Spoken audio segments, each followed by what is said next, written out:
Halo Bro Eriadi.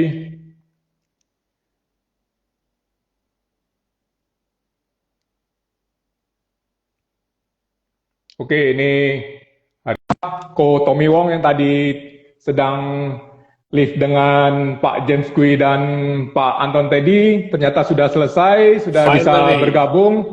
finally I Halo, met halo, you. halo. Finally I met you. Finally I met you. Ko Tommy, Ko Tommy, Ko Tommy. Kita kita Ya, lama lama sering ini tapi live gini nggak pernah ya lama Ko sih. Tommy ya. Iya, kelihatannya you masih dredeg ya antara percaya nggak percaya ya. Waduh, ini kayak Iya. gimana ya? Kayak mimpi jadi kenyataan gini, Kotomi ini. Iya, Yes, yes, yes. karena Iya, selama ini kan hanya bisa mengagumi Kotomi, mengagumi Pak Anton yang sama-sama. selama ini selalu, waduh, luar biasa lah berbaginya, luar biasa kalau saat IG Live. Jadi Yes. ya selama ini saya di posisi belajar, Kotomi, posisi Nah, mempelajari kita bagaimana sama-sama belajar. bagaimana bagaimana caranya bisa berbagi ilmu, bisa menyemangati teman-teman. Jadi mudah-mudahan hari ini saya bisa cukup siap ini untuk untuk muncul sebagai host di Tanya Iya, Mentor ini, Kotomi. Kotomi, ini surprise buat ngagetin you karena apa ya, sesama mantan preman lah ya, iya, ibaratnya ya kita pernah waktu itu saling ledek-ledekan. Saya bilang I feel you, you feel me ya. Ibaratnya di dalam karakter kita pun you yang paling mendekati mirip dengan karakter saya.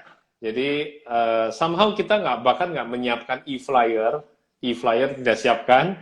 Benar-benar atas karunia Tuhan kita dipersatukan. Ya, jadi inilah yang terjadi. Jadi vibrasi kebaikan itu akan menarik. By the way, saya mau nanya, memang malam ini benar ya? Belum ada yang mengisi kan ya, betul ya? Atau memang bro iya, sendirian? kayaknya enggak, sama sekali memang enggak ini. Dari semalam pun saya lihat di WhatsApp grup sama sekali enggak ada yang nulis.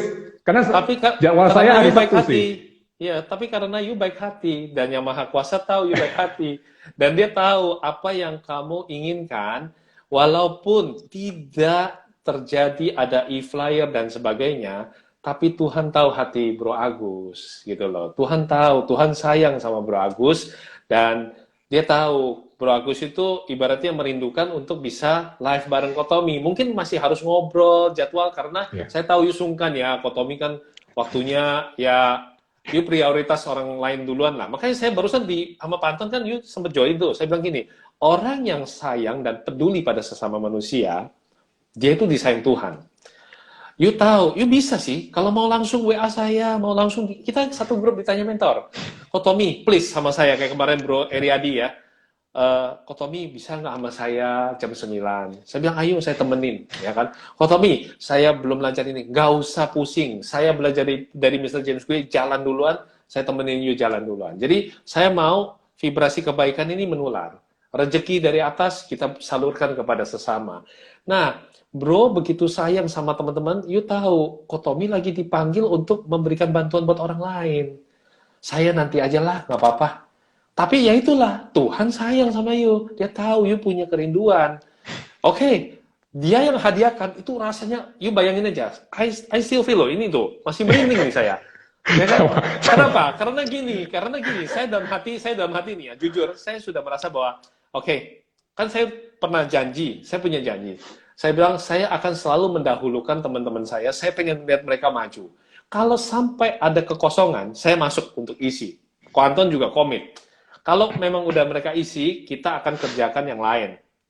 Karena kita percaya bahwa brothers-brothers kita, sister kita akan menjadi lilin-lilin yang mengeluarkan cahaya kebaikan. Ya, nah saya pikir sudahlah, saya menjalankan amanat Kuanton, saya jalan sendiri, ya. Dan saya pengen rindu sih. Dan salah satu orang yang paling saya rindukan ya adalah kamu, gitu ya maksudnya. Ya, saya barusan ada kan chatting kita di grup, saya bilang siapa nih malam ini bisa temenin saya ya. Saya pokoknya saya sempat saya dan kebetulan gak ada yang jawab dan saya lihat tiba-tiba you muncul. Saya bilang wah ini dia. Tek. Nah, udah deh. Memang Tuhan itu baik. Tuhan itu baik. Bro, Iya, by benar. anyway, agama apa, Bro? Buddha saya, Bro. Ya, Buddha. Oke, Kotomi. ya. Buddha, Buddha. Pokoknya karma, ya. ada tiada, tiada itu ada, ya. Jadi tidak ada kemelekatan pada materi, yang ada adalah belajar untuk berwelas kasih. Berwelas kasih. Itu yang saya pelajari dari mentor saya, seorang Buddhis ya. Dia bilang, jangan pernah katakanlah tentang agama dan yang lain. Kalau engkau belum bisa mengasihi sesamamu. Ya kira-kira gitu. Wah, luar biasa banget saya bisa mendengarkan kata-kata seperti ini keluar dari mulut Kotomi. Benar-benar, waduh, rasanya. Karena benar-benar eh, bisa bicara IG Live ini ketemu langsung dengan Kotomi Wong, itu bisa dibilang salah satu impian saya. Dan sampai Sama-sama. detik ini pun saya masih merasa tingkatan saya itu belum sampai ke level itu gitu. Saya belum siap untuk bicara langsung dengan Kotomi. Jadi saya masih berusaha belajar terus dari level bawah dulu. Mudah-mudahan suatu saat saya akan bisa berada di levelnya Kotomi, Pak Anton. Karena saya punya impian. Saya ini yang mungkin seperti pada saat saya bersama Pak Anton, saya sudah sering ceritakan Kotomi. Saya ini orangnya introvert. Saya punya passion besar untuk bisa berbagi, untuk bisa membantu teman-teman. Tetapi saya punya suatu, gimana ya, pada saat saya harus muncul itu saya ada suatu rasa tidak percaya diri, Kotomi. Tapi akhir-akhir ini, satu dua tahun belakangan ini, karena ada satu impian lagi yang saya rasa memang sudah saatnya saya harus wujudkan gitu. Jadi impian saya itu, saya sangat kepingin membantu teman-teman pedagang kecil, Kotomi. Membantu pedagang kaki lima, pedagang keliling. Saya sangat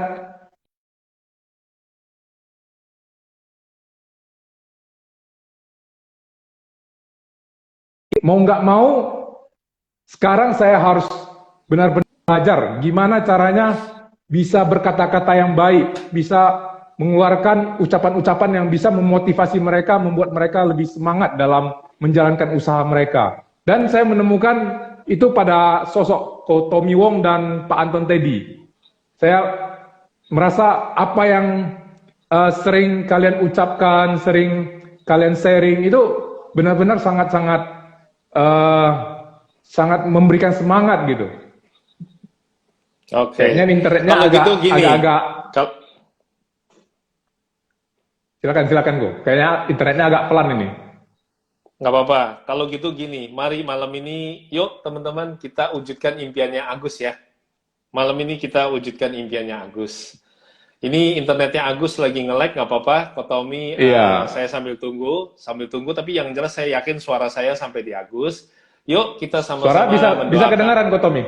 Iya. Suara saya bisa kedengaran? Cuman, Bisa ya? Lanjut. Oke. iya. Oke. Iya, suaranya bisa terdengar jelas, tetapi videonya bro lagi nge-lag. Kayaknya mungkin gangguan wifi ya. Teman-teman semua dengar Apa? suara Lanjut. saya? Lanjut. Ko Tommy lanjut.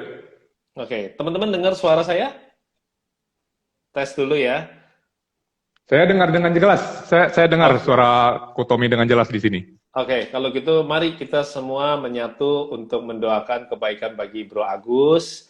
Malam ini ketika 2-3 orang mereka sepakat untuk mendoakan seseorang, maka kita percaya Yang Maha Kuasa hadir untuk membantu orang tersebut di-upgrade, dinaikkan levelnya. Ketika kita merasa bahwa dalam hidup kita sebagai orang yang introvert adalah sebuah kata, tapi bukan menjadi sumber dari segalanya. Karena ketika kita bersyukur pada Yang Kuasa, kita tahu bahwa Yang Kuasa memberikan kita setiap pribadi keunikan. Sekalipun kita diberikan cacat tubuh pun, itu adalah keunikan. Itu adalah tatonya Tuhan. Itu adalah berkatnya Tuhan. Berkat ciptaan Yang Kuasa yang tidak mungkin dipunyai orang lain. Maka kita harus belajar untuk bersyukur atas keunikan yang kita miliki. Tidak pernah ada setiap orang yang akan sama sekalipun itu kembar. Maka introvert itu adalah kata-kata dari luar yang melabel diri kita. Tidak ada ekstrovert, tidak ada introvert. Yang ada adalah maha karya, maha cinta, maha anugerah pada setiap diri kita. Saat kita presentasi memuliakan dia, kita berprasangka yang baik kepada Yang Kuasa, kita itu sudah berdoa. Maka hentikan, kita boleh istirahat sejenak dari kebiasaan mengucapkan kata-kata introvert. Kita ganti dengan kata-kata yang lebih positif, berprasangka yang baik pada Tuhan. Mari misalnya kita mau presentasi, maka kita bisa presentasi sebagai berikut. Hai teman-teman, saya Agus Salim. Saya saat ini sedang merintis karir. Saya saat ini sedang merintis satu bisnis yang akan saya yakin dibesarkan oleh Yang Kuasa, sebuah produk baru, sebuah kemasan baru untuk kopi daripada area tempat tinggal saya di daerah Medan. Kopi ini istimewa, mempunyai khasiat, dan sebagainya. Ketika kita bisa mempresentasikan ini, banyak orang yang mengawali dengan, saya ini cuma pedagang kecil-kecilan. Anda katakan seperti itu, Anda sudah mengecilkan Tuhan. Mari, yuk kita hilangkan introvert dengan kita belajar. Pasti semua orang suka memuji Yang Kuasa. Setuju nggak, Bro Agus? Bro Agus, setuju. Terhadap diri sendiri, Bro Agus nggak enak. Kalau nanti gue ngomong gue hebat, nanti gue merasa sombong. Apalagi kalau Anda seorang Buddha, kesombongan pribadi itu nggak ada artinya. Apa yang bisa disombongkan dari seorang manusia? Di atas langit ada langit.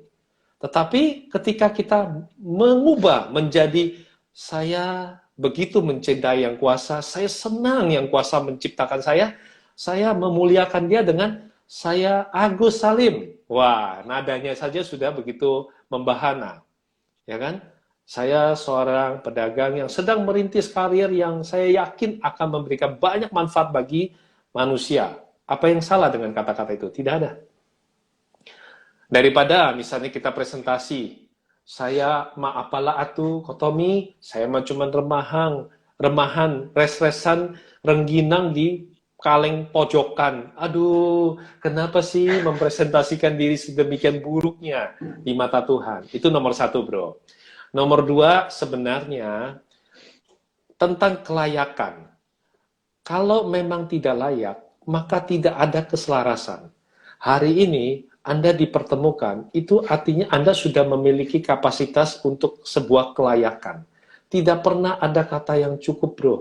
Tidak pernah ada kata yang cukup. Selain belajar bersyukur, mencukupkan diri, bersyukur atas kemampuan yang sudah Anda miliki. Sampai di sini terdengar jelas, bro? Iya, jelas. Jadi, jelas, Kotomi, jelas. Memang bro sudah layak. Maka Tuhan mengizinkan. Ketika belum layak, Anda tidak dipertemukan. Saat bro menjalani di Instagram, saat bro mungkin beberapa tahun yang lalu, bahkan mungkin puluhan tahun yang lalu, Anda tidak pernah memikirkan tentang hari ini. Tapi setiap hari yang you lakukan adalah menabung kebaikan, menabung kebaikan. Ketika saldo kebaikan itu mencapai angka level yang pas, maka akan dimunculkan peluang yang pas juga. Kalau memang belum, mau di apapun, mau dipaksakan seperti apapun tidak akan tercapai. Maka bersyukur ya Bro Agus, hari ini tadi tentang introvert itu hanya sebuah kata.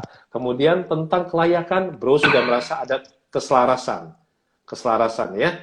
Dan sebelum Kotomi melanjutkan sampai di poin ketiga, mungkin Bro Agus bisa lebih akan punya kemampuan untuk bisa public speaking yang bagus adalah dengan jangan kita berbicara mencari kata-kata. Mencari kata-kata yang memukau, mencari kata-kata yang bisa membuat orang terpesona, tapi Bro Agus belajar untuk intro, bukan introvert, tapi gunakan introvert itu untuk refleksi di ke dalam. Sebenarnya hati nurani saya mau apa? Saya mau bicara ini sebenarnya hati saya mau ngomong apa? Satu saat Anda pernah cerita tentang sebuah pisau yang Anda bawa kemana-mana. Anda tahu tidak, pisau itu menghujam ke dalam batin saya. Karena itu memang keluar dari hati Anda. Jadi, tak perlulah kita memukau manusia. Tak perlu kita mencari kata-kata. Semakin kita mencari kata-kata untuk memukau manusia, semakin kita lelah dan kita kehilangan kata-kata. Bro, kenapa bisa mencari? Bro Agus, saya mau tanya, kenapa bisa mencari? Kenapa seseorang bisa mencari sesuatu? Kenapa seseorang bisa mencari sesuatu? Kenapa? Karena mau ini ya, karena mau dikagumi ya, Kotomi ya, mau dikagumi, mau eh, dihormati gitu ya. Iya, bisa jadi. Tapi sekarang gini, kita bicara satu benda. Kenapa ada orang yang terpaksa mencari benda ini? Kenapa? Terpaksa mencari benda ini. Ya, misalnya gini, sekarang bro lagi mencari-cari handphone. Kenapa Anda mencari-cari handphone? Kenapa? Coba. Dasarnya apa Anda Karena mencari saya, handphone itu? karena saya memerlukan handphone tersebut, Kotomi. Oke, kenapa memerlukan Anda cari? Karena apa? Handphone itu kira-kira apa? Hilang, hilang, Hilang. Artinya apa? hilang. Ya, Saat Anda mencari kata-kata, Anda akan kehilangan kata-kata. kata-kata. Jadi tidak Betul, perlu betul, cari. betul. Jadi tidak perlu cari kata-kata yang memukau, kata-kata yang bagaimana untuk bisa mempesona orang. Jangan sampai kita membiarkan diri kita diperbudak manusia, tapi alirkanlah energi dari Yang Kuasa sebagai satu cinta dan anugerah. Saya tulus mengasihi Anda. Kata-kata yang saya ucapkan adalah sebuah kata-kata yang bersifat kebaikan. Anda mau menyimak atau tidak, inilah suara hati saya. Maka Bro Agus tidak akan kehilangan kata-kata, karena Bro Agus tidak mencari kata-kata. Bro Agus mengalirkan kata-kata yang keluar dari hati Bro Agus. Sekarang, tiba waktunya, saya latih Bro Agus. Sampaikan satu kalimat, tanpa pikir ya, tanpa pikir. Tentang Michael Pranajaya, langsung keluar. Jangan ada cari kata-kata, keluar aja langsung. Michael Pranajaya. Michael, Saya ngomong Michael Michael Pranajaya. Oke. Apa artinya Michael bagi Anda? Pranajaya Udah. itu bagi saya ada seorang yang sangat-sangat humble sekali, yang sangat suka membantu teman-temannya. Di pikiran Oke. saya yang ketemu saya itu yang Udah. ketemu. Selesai. Oke. That's it, selesai. Saat Iya, saya kasih yes. kamu, saat berikutnya lagi. Mama Bro Agus. Mamanya. Mama Bro Agus apa? Ayo. Seorang Langsung ibu terlintas apa? yang sangat penyayang, yang suka masak enak untuk saya gitu. Itu Udah, yang spesifik. terlintas. Masakannya apa Oke. yang enak? Masak enak itu apa? Masakannya yang enak, yang Bro Agus langsung terekam di pikiran apa? Nasi ayamnya yang enak. Selesai. That's it, selesai. Kita tertarik pada nasi ayamnya. Kita tidak tertarik pada ibu saya adalah seseorang yang begitu berjasa dalam hidup saya. Dia mampu memenuhi kebutuhan keluarga. Orang ngantuk. Orang ngantuk. Betul, betul, betul. Tapi sekarang, lihat tuh, you ketawa ya barusan ya. Kalau sekarang coba, mama saya pinter loh, Kotomi, masak nasi ayam. Kira-kira apa yang di benak saya? Saya pengen makan nasi ayam. Pasti teman-teman sini semua langsung ingat tentang nasi ayam. Betul? Betul, betul. Macam-macam orang mulai mendeskripsikan nasi ayamnya mamanya Bro Agus itu yang kayak apa. Bawaan kita sudah mulai punya imajinasi tentang bagaimana Bro Agus mamanya itu tersenyum, menghidangkan nasi ayam. Nggak memikirkan, kita juga nggak mencari kata-kata lagi bro, nggak mencari.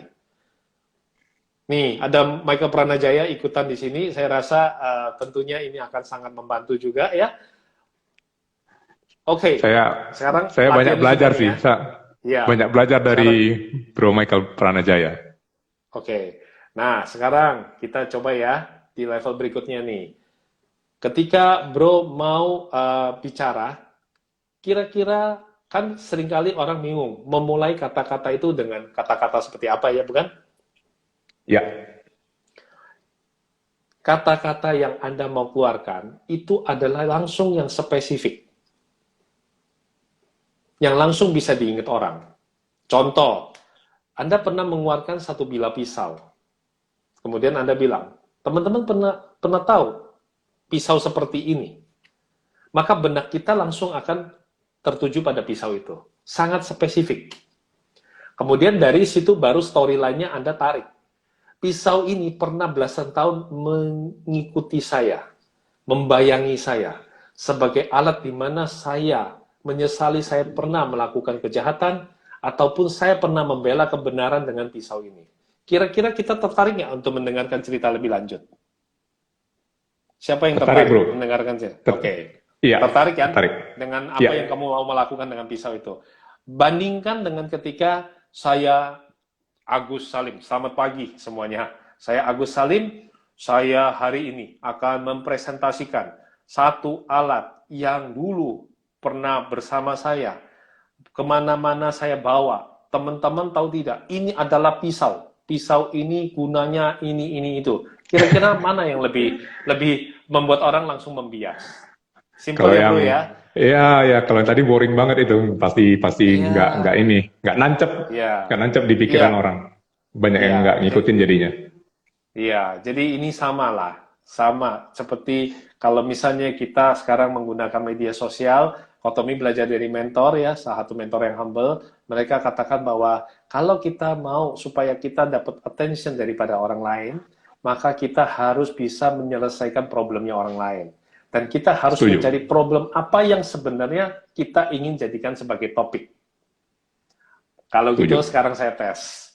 Menurut kamu, kita nggak bikin e-flyer. Malam ini apa yang cocok untuk jadi judulnya? Saya Kotomi. dari tadi kepikirannya kalau Yang Kotomi mengalir jadi ya. iya Yang kalau mengalir. Ayo. Kotomi jadi ikutan karena kan tadi lagi nge-live belum tentu bisa ikutan. Kalau Kotomi jadi ikutan maka yang akan saya bahas dan akan saya tanyakan tentang masalah preman Kotomi. Jadi kita sesama sesama mantan preman saya juga jadi penasaran ini. Kalau dulu saya itu preman preman alim namanya, preman alim karena saya jadi preman pada masa SMA, saya jadi ketua geng, tapi dengan kondisi tidak pernah berantem sama sekali gitu. Dan saya dengar Kotomi sendiri dulunya pernah juga menjadi mantan preman ya, Kotomi ya. Mungkin Yes. bisa tolong diceritakan kira-kira bagaimana saat menjadi mantan preman menjadi preman tersebut, Kotomi. Ya, kalau bicara tentang mantan preman, ini kayak saya bagikan supaya menjadi inspirasi bisnis ya. Jadi teman-teman jangan harafiakan arti preman ini saya dan Bro Agus sebagai konotasi negatif. Walaupun mungkin masa lalu negatif, semua bisa kita ubah jadi positif. Yes, Preman waktu yes. itu adalah saya tidak punya pilihan lain. Ketika saya melarikan diri dari sebuah pembunuhan oleh keluarga saya, di malam hari saya harus merusak jeruji rumah saya loncat keluar, di situ saya hidup di jalanan. Saat hidup di jalanan, saya ketemu dengan yang namanya panas matahari di siang, makan sisaan makanan teman saya di kantin sebelum saya cuci piring, untuk saya bisa bertahan hidup. Saya nggak bisa sekolah lagi, saya numpang di kantin untuk cuci piring, daripada teman-teman saya yang punya sisa makanan, saya kumpulkan di kantong plastik, lalu saya bungkus makanan yang bercampur, piringnya saya cuci, dan makanan bercampur itu saya bawa pulang sore hari, saya makan di trotoar, memandang ke langit, makan bersama almarhum ayah saya tidak punya pilihan lain, saya nggak punya uang. Tiap hari makan sisa seperti ini, saya entah sampai kapan. Saya sering bertanya, ayah di mana?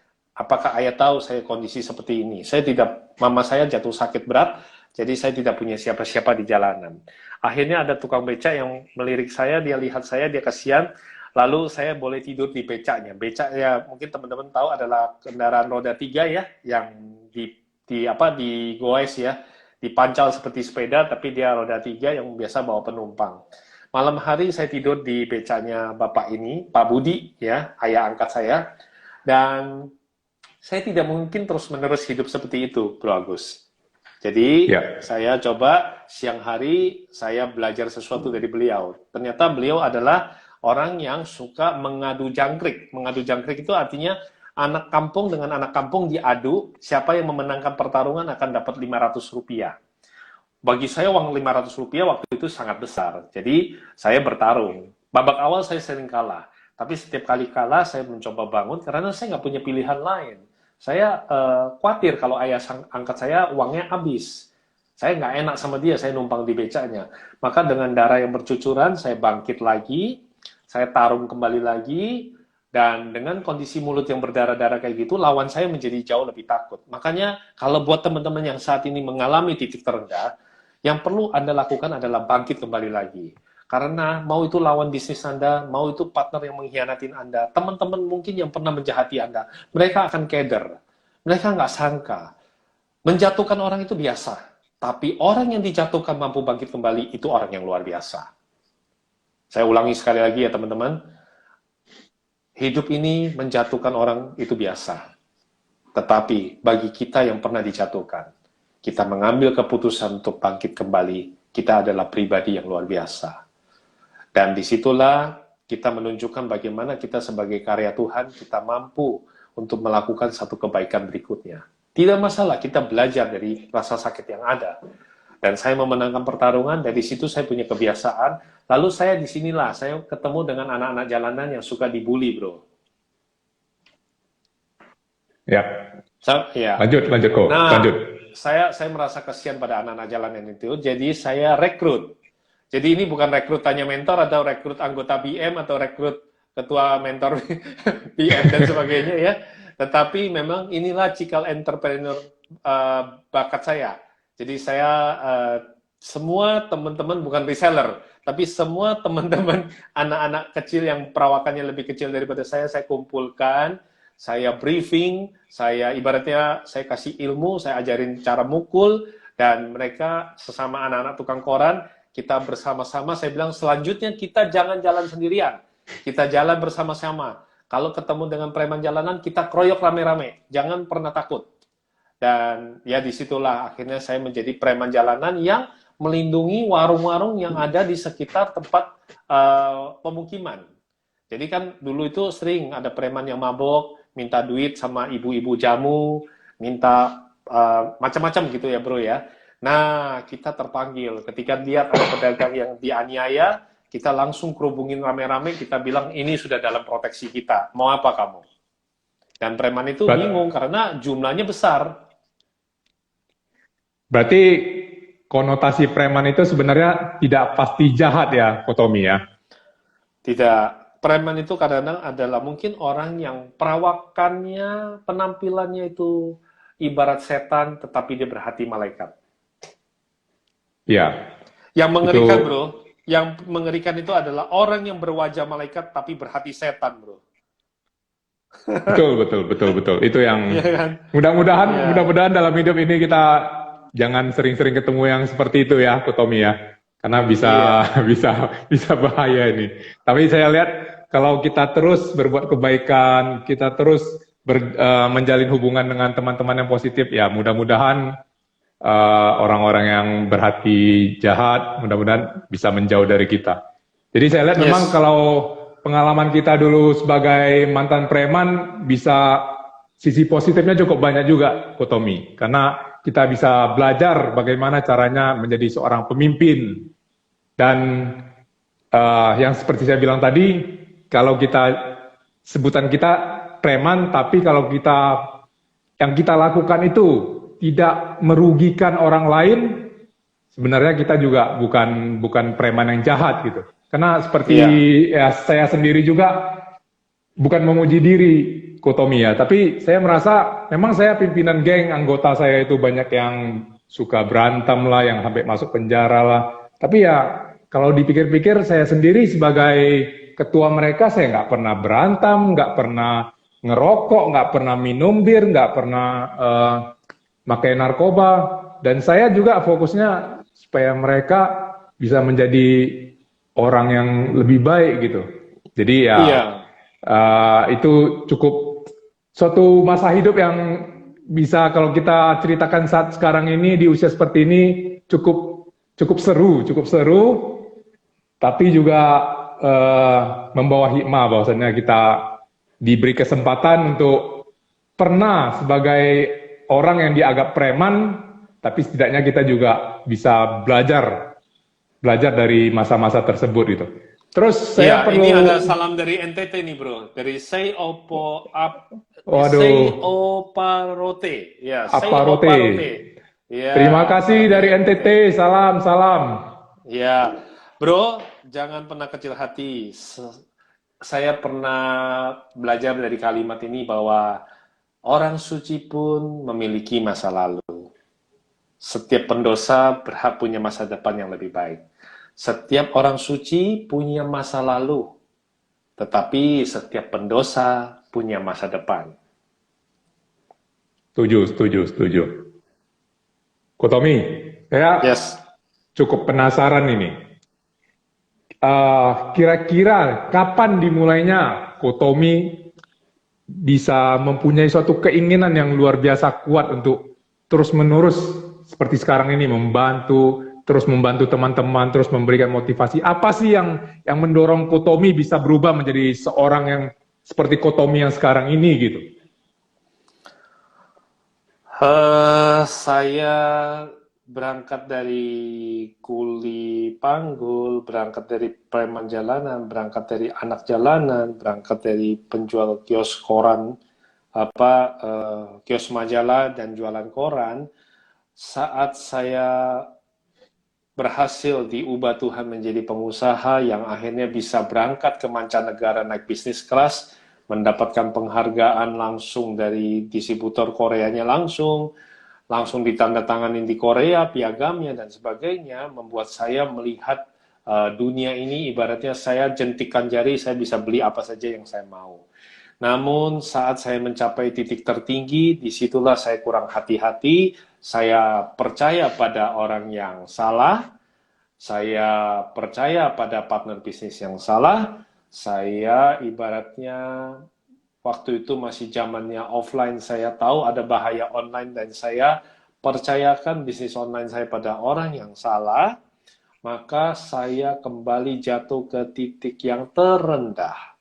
Saat saya jatuh ke titik yang terendah, saya tidak punya pilihan lain selain mencoba bangkit lagi dan saya berdoa. Saya tidak tahu apa yang harus saya lakukan, justru orang yang paling menjahati saya itu mau memenjarakan saya. Ketika saya sudah tak mampu lagi menjalani ini semua, saya angkat tangan, berserah pada Tuhan, dan disitulah Tuhan turun tangan.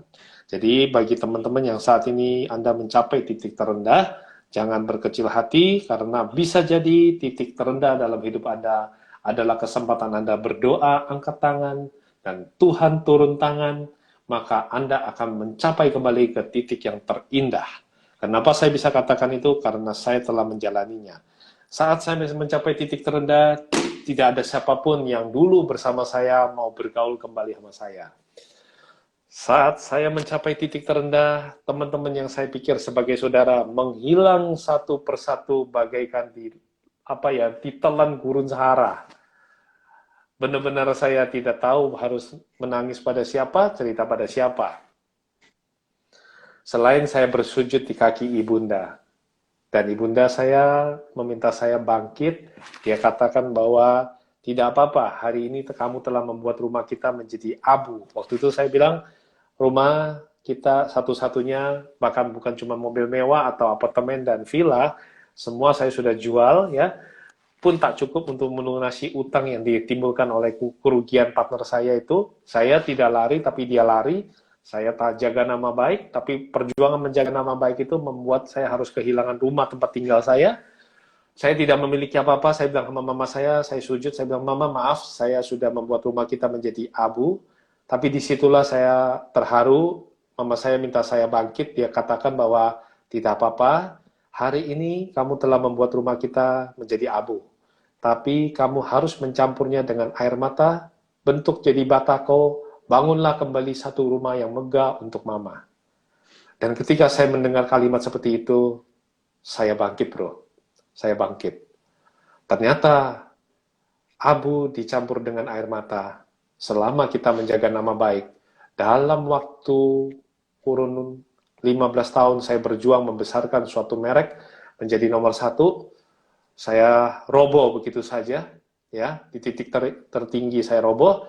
Lalu kemudian hanya dalam waktu 3 tahun, saya kembali melejit menuju ke titik yang terindah. Selama 3 tahun, saya mengabdi sebagai petugas sosial. Saya di dalam komunitas seperti yang pernah saya ceritakan, saya ketemu jumpa Pak Anton itu, dulu saya sebagai anggota, tapi saat mencapai titik terendah, saya mengabdi sebagai orang yang datang untuk registrasi, absensi, merapikan kursi, sebagai seorang pengusaha yang bangkrut, saya pelan-pelan, untuk pesertanya saja ogah salaman sama saya, mungkin merasa jijik karena merasa bahwa saya ini hanya pegawainya daripada restoran Pak Anton, tapi saya tidak pernah malu, saya datang paling pagi, saya beresin, Pak Andri Wongso sebagai pembicara saya kawal dari pintu masuk mall, 5 tingkat saya temenin sampai ke atas, saya ibaratnya seperti asisten pribadi saja, dan orang banyak menghina saya, merasa bahwa saya sebagai ibaratnya cuma asisten ataupun pegawainya Pak Anton, tidak masalah buat saya. Yang penting saya bisa dalam komunitas yang positif, saya mau belajar. Saya bisa belajar, saya belajar sama banyak motivator, inspirator, para mentor yang hebat. Lalu one day tidak disangka ternyata akar rumput disitulah. Ketika kita mencapai titik terendah, kita tidak pernah berhenti berusaha dan berdoa, maka Tuhan terharu atas hidup kita. Dan tibalah waktunya pemilihan ketua umum. Karena ketua umum yang pertama dia harus menikah. Maka tidak akan ada yang bisa melanjutkan ya bro? Iya. Maka disitulah pemilihan suara dimulai. Banyak sekali ketua yang dari area mengajukan diri sebagai kandidat. Dan saya bukan orang yang mengajukan diri, saya hanya anggota, saya tahu diri. Tapi ketua umum yang sebelum itu, di malam ketika besok pagi akan ada pemilihan, itu dia masih konsultasi di rumah saya. Jadi bro, kalau lihat rumah saya itu memang sering didatangi sama beberapa brother-brother ya, termasuk ketua umum itu datang, dia konsultasi tentang besok mau menikah, tapi uangnya dipinjam dibawa lari orang.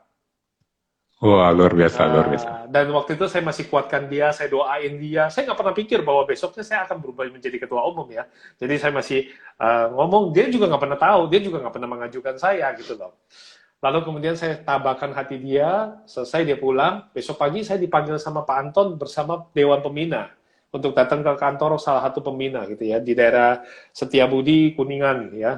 Dan disitulah rapat dimulai. Kemudian saya didaulat ya untuk menjadi ketua umum. Pada saat itu saya langsung kaget gitu loh.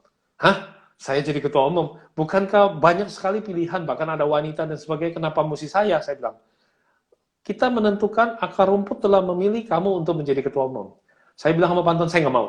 Saya nggak mau. Saya nggak punya pengalaman, dan waktu itu saya dalam kondisi titik terendah, mana ada pikiran saya untuk mau direpotkan lagi macam-macam, ya nggak Bro Agus? Iya, betul, betul. Yang ada rasa hanya kesedihan, malu aja. Saya merasa tiba-tiba bahasanya Bro Agus tadi nyangkut. Introvert, saya merasa tidak punya harga diri lagi. Saya merasa malu dengan kondisi saya. Apa yang saya pantas untuk bicara dengan para pengusaha profesional sebagai ketua umum, saya sendiri bangkrut, saya sendiri sebagai titik yang terendah. Ya, ini ada sister saya, Jillian Go, ini customer saya, dan saya mengasihi dia sebagai sister saya. Dia di Australia, tapi menyempatkan untuk join malam ini ya. Thank you, sis. Wah, luar biasa, luar biasa. Love you always, Thank you, Jillian, thank you. Iya, salam buat papa, mama, dan juga brother Juan. Nah, di titik terendah itu, Pak Anton bilang, kenapa kamu harus seperti ini? Baiklah, kalau kamu menolak, ya kan? Oke. Terserah. Saya balik badan, bro. Saya balik badan, saya mau meninggalkan ruangan. Lalu saya kalau nggak tahu antara Pak Anton atau para pembina, salah satu itu gebrak meja. Kalau kamu tidak mau, kita bubarkan saja Billionaire Mindset. Wah, saya terhenti langkahnya. Saya terhenti, saya noleh kembali, lalu saya duduk dengan lemes gitu loh, bro. Saya bilang, aduh, masa ya sebuah komunitas positif, sebuah komunitas yang sering mengencourage saya, menguatkan saya. Bahkan saya sedang sedih, tertekan, kan waktu itu saya dikejar utang juga bro, supplier semua ngejar saya serentak kan, saya di black campaign, saya karena nggak punya tempat untuk curhat lagi, selain datang ke tempat komunitas itu, saya cuma diam, dengerin mereka yang ngasih motivasi, inspirasi, karena saya sampai duduk di belakang itu, saya bilang gini, apa ya mudah, hidup itu semudah teori gitu ya, kenapa kalau hidup itu semudah teori, terjadi hal-hal seperti ini ya, tapi karena itu komunitas pengusaha yang positif, bawaannya kita selalu merasa dicerahkan oleh aura-aura yang positif gitu ya. Jadi disitulah saya coba bangkit, dan saya bilang sama Ko Anton dan juga para pembina, baiklah, demi kebaikan saudara-saudara saya, demi kebaikan daripada para anggota, saya terima mandat sebagai ketua umum dan saya akan jalankan dengan sebaik-baiknya. Bila mana memang dalam perjalanan saya tidak layak, silakan saya akan mengundurkan diri secepat-cepatnya. Kalau tanpa saya nggak bakal, saya menunggu-nunggu dilengserkan, saya akan undurkan diri. Tapi nggak tahu kenapa bro, sampai hari ini, sampai detik ini, saya tidak tahu sudah berapa tahun, saya sampai hari ini, saya sudah berapa kali minta untuk, apa ya, kalau ada pengganti saya silakan saja ya, tapi ternyata saya masih memegang mandat sebagai Ketua Umum Billionaire Mindset Indonesia sampai detik ini. Kayaknya bakalan jadi ketua umum seumur hidup ini, Ko Tommy ini. Ko Tommy, ya. saya masih ada, saya sangat salut banget dengan cerita dari kehidupan Kotomi ini. Terus saya ada satu pertanyaan di kepala saya sih. Kira-kira perasaan Kotomi terhadap teman Kotomi gimana ya, membuat Kotomi sampai jatuh terpuruk gitu. Kira-kira gimana sih perasaan Kotomi terhadap dia ya? Sekarang ini gitu. Kalau sekarang ini, I forgive and I forget. I Luar forgive biasa. and I forget. Why? Karena kalau kamu belajar di Buddhis, ya, kamu akan mengerti tentang ketidakmelekatan. Apa yang kita miliki di dunia ini? Selain cinta kasih. Apa yang kita miliki di dunia ini selain welas kasih? Apa yang kita miliki di dunia ini selain sebuah senyuman yang menguatkan? Bahwa segalanya akan baik-baik saja. Selama manusia itu bisa memenuhi kebutuhan batin, memenuhi kebutuhan lahiriah dengan kata cukup, maka dia bisa bersyukur, dan bersyukur itu indah.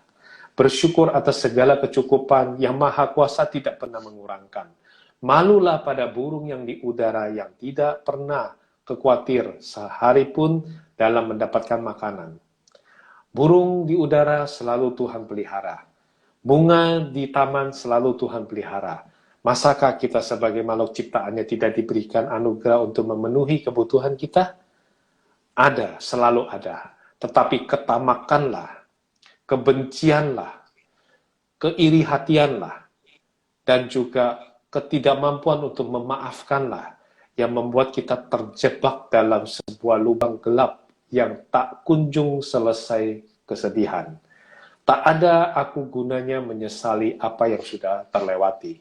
Tak ada pula gunanya saya menyimpan secara abadi rasa sakit di dalam hati.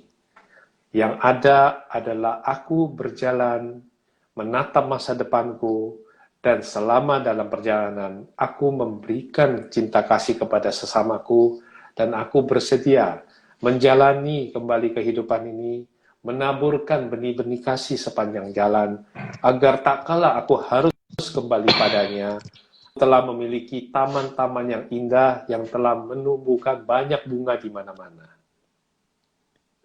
Wah, luar biasa banget bro. Memang hal seperti inilah yang membuat saya sangat terkagum-kagum dengan Kotomi ini. Saya tadi, ini betulnya sedikit pertanyaan jebakan juga ini Kotomi. Jadi kalau tadi jawabannya masih ada dendam, berarti masih tingkatannya masih belum sampai di posisi yang benar-benar luar biasa. Dan ternyata memang saya nggak salah kalau saya mengagumi Kotomi selama ini. Memang ya beginilah sikap yang saya rasa memang sangat-sangat patut kita tiru.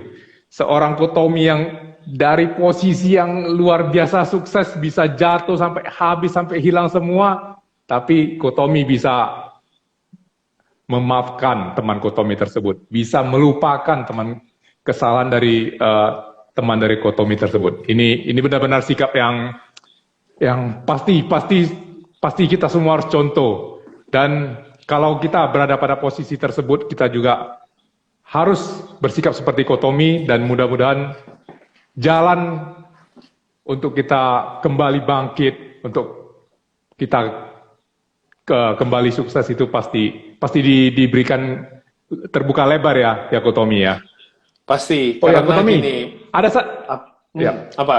Nggak apa-apa, silakan. Malam ini preman Medan sangat penasaran dengan Jakarta.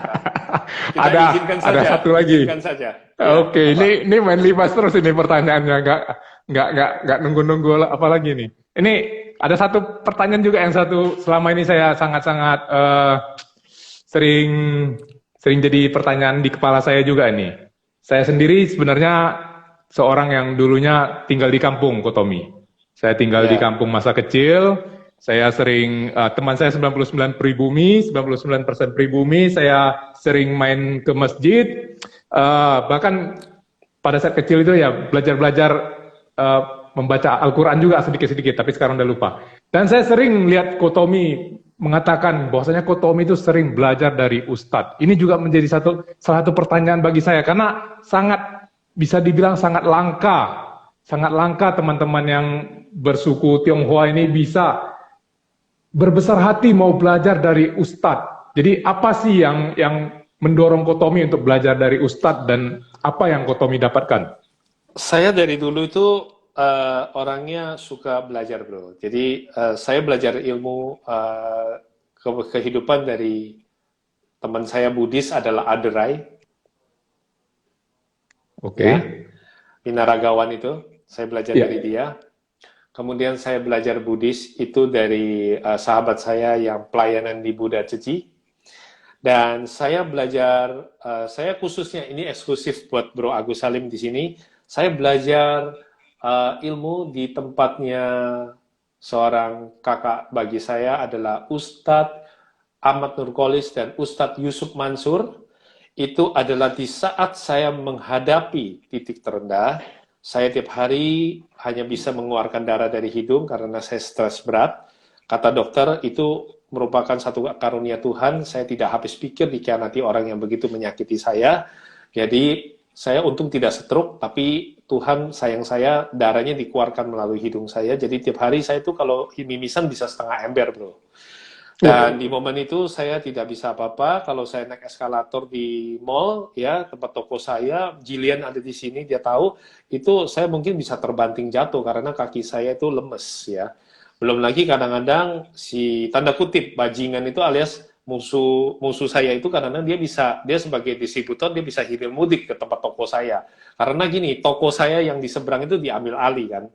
Jadi waktu itu kadang-kadang kalau dia lewat itu kayak satu pukulan ledekan buat saya. Saya kayak antara dendam, benci, kesel, mau nangis. Ibarat kalau kamu ketemu sama orang yang menjahati kamu gitu, mantan kamu, apapun lah ya. Kamu kan rasanya kayak kadang-kadang gemeter itu bukan karena sedih atau apa, tapi benci yang sampai mengeluarkan air mata sampai gemetaran satu badan ya. Jadi itu akhirnya membuat saya itu kayak orang mengeluarkan darah. Nah, di saat itulah Tuhan akan memberikan kamu orang-orang yang tepat gitu loh. Kalau kamu itu tidak meninggalkan Tuhan, kamu jalan di jalan kebaikan, teman tepat akan hadir dalam hidupmu. Jadi buat teman-teman ini kabar baik lagi. Kalau Anda sedang mengalami titik terendah, Anda akan melihat siapa yang datang dalam hidup Anda menolong Anda, itu teman tepat. Teman tepat itu nggak bisa dicari, bro. Teman tepat itu dia akan datang pada saatnya. Nah, di saat kita mengalami titik terendah, ada orang yang memberikan kita senyum, memberikan kita pencerahan, memberikan ilmu, menguatkan kita. Itu teman yang tepat. Nah, waktu itu Ustadz Yusuf Mansur membawa saya ke Darul Quran. Dia bawa saya ke sana, dia bilang, Tom, kamu lihat, ini punya siapa semua? Yo, saya lihat bangunannya ya, luar biasa bro, bagus gitu ya. Saya bilang gitu, dengan nada yang kurang bagus gitu ya, dengan namanya juga kita lemes-lemes, lagi habis bangkrut ya, saya bilang aja dengan santai, alah udahlah bang, apa sih bang mau diomongin, ya punyanya abang lah, saya bilang gitu ya.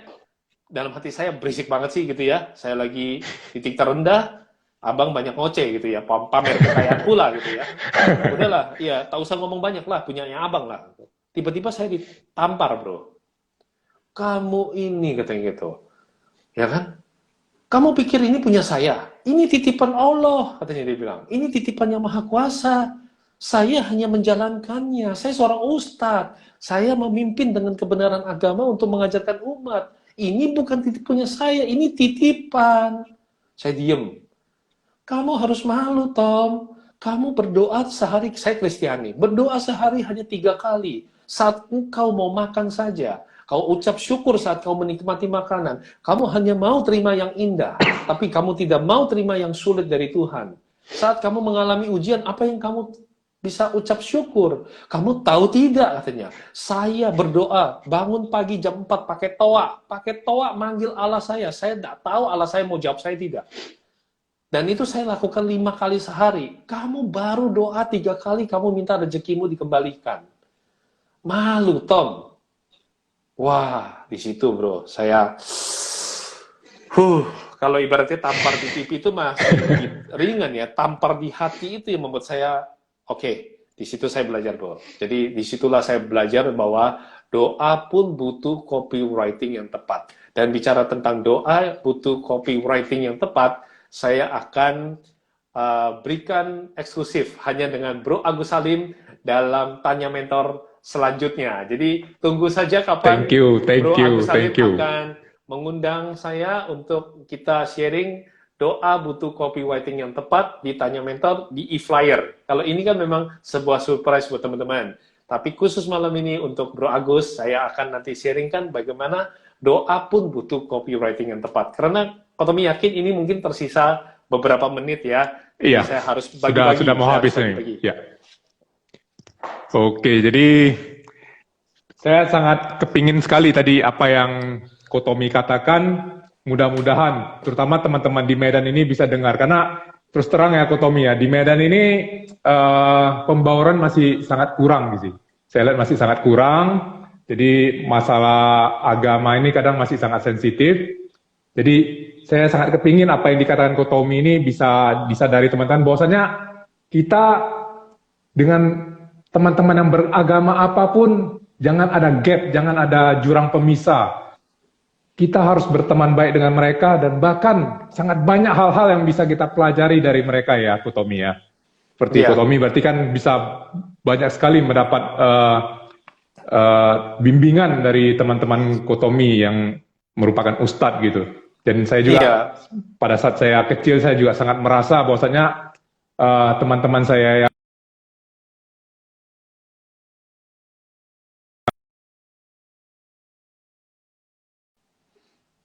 kayak agak terputus sedikit. Jadi intinya but anyway dari tadi you sudah tidak introvert lagi. Saya lihat dari tadi you sudah tidak introvert. Dari tadi saya lihat you sudah santai berkat. Kita semua kasih tepuk tangan buat Bro Agus. Thank you. Ini berkat dukungan dari teman-teman yang hadir di IG Live ini, berkat ilmu public speaking dari Bro Michael Pranajaya, berkat sering-sering nonton IG Live-nya dari Kotomi Wong, dari Pak Anton Teddy. Oh ya, sedikit lagi sebelum penutupan, Kotomi. Ini kan lagi Kotomi dan Pak Anton lagi serius banget mau ngebantuin teman-teman. Mungkin ada sedikit yang bisa disampaikan ke teman-teman yang hadir hari ini kok. Iya, jadi gini, buat teman-teman yang di Medan, Anda bisa join setiap jam 6 malam untuk sebuah peluang. Bisa lihat di Instagram live-nya saya, @TommyWongOfficial. Di sana bersama Bro Anton dan juga Mr. James Gue, kita akan berbagi kebaikan peluang reseller. Anda bisa jualan produk-produk yang bisa memberikan profit di saat pandemi corona ini. Anda bisa dapetin untung dari rumah, ya. Jualan untung tanpa ribet. Nah, seperti apa cara joinnya? Anda tinggal nanti swipe di Instagram story-nya Kotomi. Selama tadi saya bersama Bro Agus, sebenarnya saya dari tadi tangan saya itu juga mengetik satu kebaikan buat teman-teman. Jadi, teman-teman habis tayangan ini, Anda bisa cek di Instagram story-nya @TommyWongOfficial. Anda tinggal swipe ke atas, yang ada fotonya saya, Pak Anton, dan Pak James. Yang terbaru. Jadi, saya barusan bikin ini di sini. Jadi, teman-teman bisa lihat. Anda tinggal swipe aja bro, ke atas saja. Itu sudah langsung nih. Nah, tinggal teman-teman swipe ke atas saja. Swipe ke atas, Anda sudah join di dalam satu link. Di sana bisa stay dulu, tenang dulu. Nanti Mr. James akan berikan produk-produknya, Pak Anton akan sharingkan ilmunya, dan kami setiap malam, jam 6 sore akan sharingkan peluang reseller buat teman-teman semua. Buat seluruh Indonesia. Bahkan kemarin luar negeri ada yang join juga. Luar biasa. Jadi teman-teman yang hadir malam ini ingat setiap jam 6 sore hadir di Instagramnya Kotomi @TommyWongOfficial. Setelah itu jam 7-nya hadir di ini Tanya Mentor ya teman-teman ya. Karena di Tanya Mentor ini juga kita bisa sama-sama saling belajar, saling berbagi ilmu, saling motivasi. Ya. Tapi ditanya mentor saya hanya sekali-sekali, Pak Anton juga sekali-sekali karena kita lagi memberikan support buat para mentor untuk bisa berkontribusi. Jadi teman-teman bisa belajar banyak ya, dari yang jago di bidang teks, pajak, di kuliner, bisa belajar macam-macam ilmu di Tanya Mentor. Nah, kalau pengen lebih rileks, lebih santai, bisa gabung di Kotomi tiap malam, pagi 00:01. Jadi tiap jam 12 malam ya. 1 menit, lebih 1 menit ya, 00:01 saya selalu IG live sendirian, dan di momen itulah saya selalu ajak teman-teman untuk berbagi vibrasi kebaikan, apa berkat yang Anda terima dari Sang Maha Kuasa hari ini yang bisa diberikan kepada teman-teman, dan saya mengajak semuanya untuk berbagi kebaikan, kasih promosi barang-barang yang berguna. Anda mungkin punya produk, saya bisa promosiin, dan kita yang terpenting adalah perkuat komunikasi, kolaborasi, dan berbagi kebaikan. Indahnya langit adalah karena indahnya langit adalah karena mentari, bulan, dan bintang, maka indahnya bumi. Ini saya belajar dari seorang mentor budaya, bro. Saya rasa Anda tentu tahu yang namanya Master Cheng Yen. Yes. Indahnya langit adalah karena mentari, bulan, dan bintang. Maka indahnya bumi adalah karena kita peduli, berbagi dengan ketulusan, dan penuh dengan kasih sayang. Luar biasa, luar biasa. Waduh, hari ini beruntung sekali saya bisa bicara di IG Live ini dengan Kotomi. Teman-teman yang hadir hari ini di IG Live Tanya Mentor ini bisa belajar banyak dari Kotomi. Dan mudah-mudahan jodoh kita ini bisa terus berlangsung. Kita bisa menjadi teman yang baik, bisa saling support. Jadi teman-teman, terus usahakan kita terus melakukan kontak, saling berhubungan. Mudah-mudahan kita akan sukses bersama. Jadi mungkin waktunya sudah hampir habis, Kotomi. Mungkin kalau Kotomi ada yang mau disampaikan lagi, kalau tidak mungkin kita akhiri saja supaya nanti tidak terputus tiba-tiba gitu. Iya, jadi nanti ingat saya punya utang sama Bro Agus dan teman-teman. Doa butuh copywriting yang tepat. Sampai ketemu, bye-bye. Oke, mantap. Bye-bye, bye-bye.